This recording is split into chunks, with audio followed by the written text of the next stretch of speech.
दोस्तों स्वागत है आपका आज की बेहद बड़ी और महत्वपूर्ण खबरों में। जी हां, आपको बता दें लॉकडाउन से जुड़ी हुई कुछ बेहद महत्वपूर्ण और अहम खबरें निकल कर आ रही हैं। जानेंगे एक एक करके विस्तार से। और अगर आप भी चाहते हैं भारत में फैली महामारी और साथ ही साथ आपकी परेशानी भी जल्द से जल्द खत्म हो जाए तो इस वीडियो को एक लाइक जरूर करिएगा और अंत तक बने रहिए।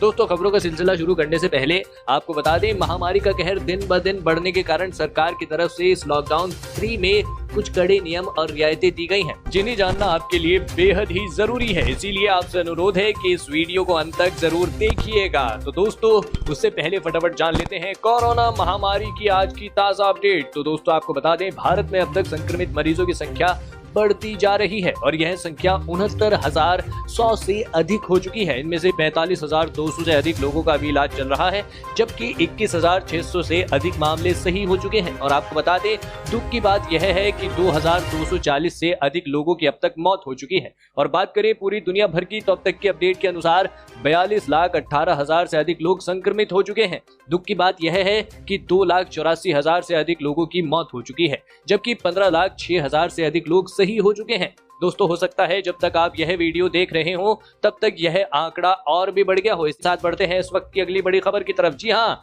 आज चलेंगी स्पेशल ट्रेनें, स्टेशन पर लागू होंगे ये नियम। अगर आप भी किसी जगह फंसे हुए हो तो ये खबर आपके काम की हो सकती है। इसके अलावा हम आपको बताएंगे कि ये ट्रेन किस जगह से किस जगह के लिए चलेगी। तो आप कमेंट में ये जरूर बताइएगा कि आप इस समय किस जगह फंसे हुए हैं, जिससे हम आपको आपके यहाँ की जानकारी दे सके।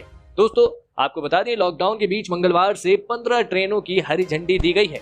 जी हाँ, ये 15 ट्रेन नई दिल्ली रेलवे स्टेशन से चलेंगी। इनके लिए बुकिंग सोमवार शाम 4 बजे से शुरू होनी थी, लेकिन बुकिंग शुरू नहीं हो पाई और यात्रियों को निराशा हाथ लगी। यूजर्स की परेशानी को देखते हुए IRCTC ने ट्वीट किया, जिसमें कहा गया कि बुकिंग जल्द शुरू होगी। जी हाँ, IRCTC ने अपने ट्वीट में लिखा, स्पेशल ट्रेन की जानकारी सिस्टम में अपलोड की जा रही है, बुकिंग जल्द शुरू होगी। आपको बता दें कि कोरोना वायरस का कहर बढ़ता ही जा रहा है। देश भर में 17 मई तक लागू के बीच सरकार ने कुछ यात्री ट्रेनों के परिचालन का फैसला किया है। जी हाँ, आप लोगों की जानकारी के लिए बता दें कि मंगलवार यानी 12 मई से भारतीय रेलवे 15 शहरों के लिए ट्रेनों का परिचालन शुरू करेगी। अगर आप भी किसी जगह फंसे हुए हैं तो उस जगह का नाम और अपना नाम कमेंट करके जरूर बताइए। इसके अलावा आपको बता दें कि इन राज्यों में पहुंची अब तक 363 ट्रेनें। जो 363 रेलगाड़ियां अपने गंतव्य स्थल पर पहुंची हैं, उनमें आंध्र प्रदेश 1 रेलगाड़ी, बिहार 100 रेलगाड़ियां,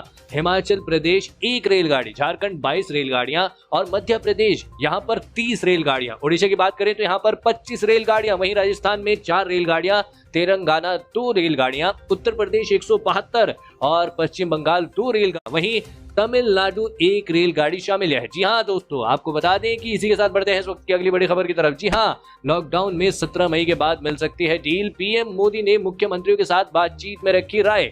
सूत्र, क्या फिर से बढ़ेगा लॉकडाउन? जानेंगे पूरी खबर विस्तार से। दोस्तों आपको बता दें प्रधानमंत्री नरेंद्र मोदी ने सोमवार को सभी मुख्यमंत्रियों से कोरोना वायरस को लेकर 5वीं बार वीडियो कॉन्फ्रेंसिंग के जरिए बात की। प्रधानमंत्री ने इस बैठक में कहा कि सरकार को आगे बढ़ने के बारे में सोचना होगा और समग्र दृष्टिकोण के बारे में बात करनी होगी। प्रधानमंत्री मोदी ने कहा कि इस पूरी लड़ाई में पूरे विश्व ने ये माना है कि हम कोविड-19 के साथ लड़ाई में सफल रहे हैं। राज्य सरकारों ने इस लड़ाई में अहम भूमिका निभाई है। उन्होंने अपनी जिम्मेदारी समझी और इस खतरे से लड़ने के लिए अहम भूमिका निभाई है। प्रवासी श्रमिकों को लेकर प्रधानमंत्री मोदी ने कहा, हम परेशान हैं कि लोग जहां हैं उन्हें वहीं रहना चाहिए, लेकिन ये सामान्य मानव का व्यवहार है कि वो अपने घर जाना चाहता है और इसीलिए हमने अपने फैसले में बदलाव किया। इसके बावजूद हमने ये सुनिश्चित किया कि ये बीमारी फैले नहीं और गांव तक नहीं पहुंचे।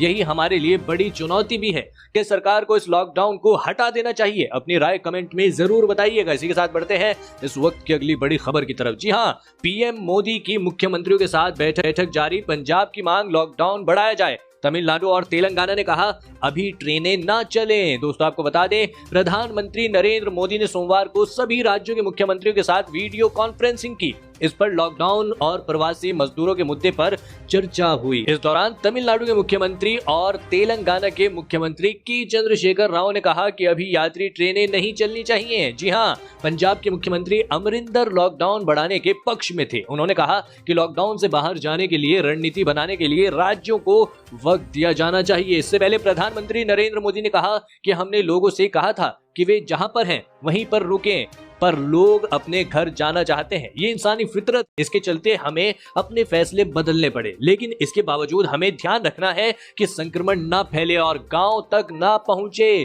जी हां, प्रधानमंत्री ने मुख्यमंत्रियों से कहा कि यही हमारी सबसे बड़ी चुनौती है। आपको क्या लगता है, सरकार इस लॉकडाउन को आगे बढ़ा देगी या नहीं? हमें कमेंट में अपनी राय जरूर दें। इसी के साथ बढ़ते हैं इस वक्त की अगली बड़ी खबर की तरफ। जी हां, राशन कार्ड है तो अनाज देने से कोई नहीं करेगा मना। केंद्र सरकार ने लिया ये बड़ा फैसला। दोस्तों, आपको बता दें, सभी यूनिट, टेरिटरी और राज्य द्वारा आधार नंबर से राशन कार्ड को लिंक करने की डेडलाइन 30 सितंबर तक के लिए बढ़ा दी गई है। आपको बता दें कि consumer affairs, food and public distribution department ने सोमवार को इस बारे में जानकारी दी। डिपार्टमेंट ने कहा कि तब तक लाभार्थियों को कोटा के माध्यम से अनाज लेने से नहीं रोका जा सकता है। जी हां, अगर किसी लाभार्थी के पास आधार कार्ड नहीं है तो उन्हें राशन देने से कोई नहीं मना कर सकता है। मार्च के अंत तक लॉकडाउन लगाने के बाद ही केंद्र सरकार ने राशन कार्ड धारकों को राहत देने का ऐलान किया था। इसके साथ ही अब यह भी सुनिश्चित हो सकेगा कि अगर किसी लाभार्थी के पास आधार नंबर नहीं है या उनका आधार नंबर राशन कार्ड से लिंक नहीं है,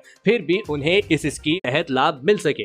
क्या आपको आपके यहाँ राशन मिल रहा है? कमेंट में जरूर बताइएगा। इसी के साथ बढ़ते हैं इस वक्त की अगली बड़ी खबर की तरफ। जी हाँ, ट्रेन में यात्रियों को अब नहीं मिलेगा खाना, कंबल और तौलिया भी। जी हाँ, जाने 12 मई से रेलवे के नए नियम। दोस्तों, आपको बता दें, भारतीय रेलवे ने 12 मई से करीब 30 ट्रेनों को चुनिंदा मार्गों पर चलाने की घोषणा की है। इनमें कुछ वातानुकूलित ट्रेनें भी शामिल होंगी। रेलवे ने इन ट्रेनों को लेकर कुछ नए दिशा निर्देश जारी किए हैं, जिसमें कम से कम 1.5 घंटे पहले रेलवे स्टेशन पहुंचना शामिल है। दोस्तों, आपको बता दें, रेलवे ने मंगलवार को कहा कि 12 मई से शुरू होने वाले ट्रेनों में यात्रियों के लिए रेलवे की ओर से पहले की तरह चादर, तौलिया, सामान्य भोजन, पानी आदि मुहैया नहीं कराया जाएगा। जी हाँ, फिलहाल यात्रियों को सिर्फ डिब्बा बंद भोजन और हैंड सैनिटाइजर उपलब्ध कराया जाएगा। भारतीय रेल का कहना है कि सभी यात्रियों के लिए मास्क पहनना अनिवार्य होगा। चुनिंदा मार्गों पर 15 जोड़ी ट्रेनें यानी अप एंड डाउन मिलाकर 30 ट्रेनें चलाई जाएंगी और इन विशेष ट्रेनों में सिर्फ वातानुकूलित श्रेणी के डिब्बे होंगे।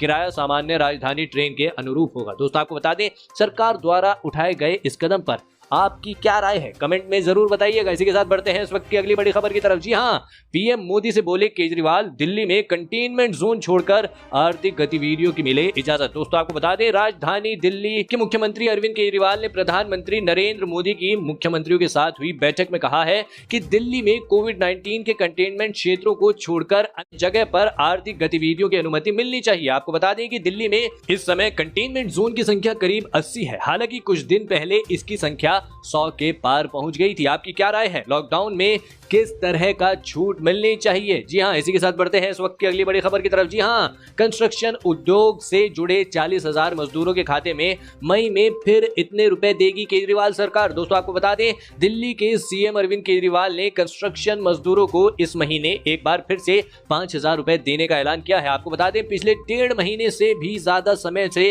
निर्माण कार्य में लगे ये मजदूर बेरोजगार हैं। इसी को ध्यान में रखते हुए दिल्ली सरकार ने लगातार दूसरे महीने इन मजदूरों को 5,000 रुपए देने की घोषणा की है। दोस्तों, आपको बता दें, दिल्ली के श्रम मंत्री गोपाल राय ने कहा है कि इसके लिए ऑनलाइन रजिस्ट्रेशन प्रक्रिया 15 मई से शुरू की जाएगी। दिल्ली सरकार का दावा है कि इस योजना से करीब 40,000 मजदूरों को फायदा होगा। इससे पहले मार्च महीने में लॉकडाउन के बाद मुख्यमंत्री अरविंद केजरीवाल ने निर्माण कार्य में लगे मजदूरों को 5,000 रुपए देने का ऐलान किया था। क्या आपको सरकार की ऐसी किसी योजना में पैसा बैंक में मिला है? कमेंट में जरूर बताइएगा। इसी के साथ बढ़ते हैं इस वक्त की अगली बड़ी खबर की तरफ। जी हाँ, गृह मंत्रालय का निर्देश, अब 10 दिन तक बुखार न आने पर 17 दिन में खत्म कर सकते हैं क्वारंटाइन। दोस्तों, आपको बता दें, केंद्र सरकार ने सोमवार को कोरोना वायरस के हल्के लक्षण और बिना लक्षण वाले मरीजों के लिए क्वारंटाइन के लिए नए दिशा निर्देश जारी किए हैं। अब जांच के लिए नमूने देने की तारीख जिनमें लक्षण नहीं दिखे हैं उनके लिए 17 दिन बाद कोरोना वायरस की जांच कराए बिना अपना क्वारंटाइन समाप्त कर सकते हैं। जी हाँ,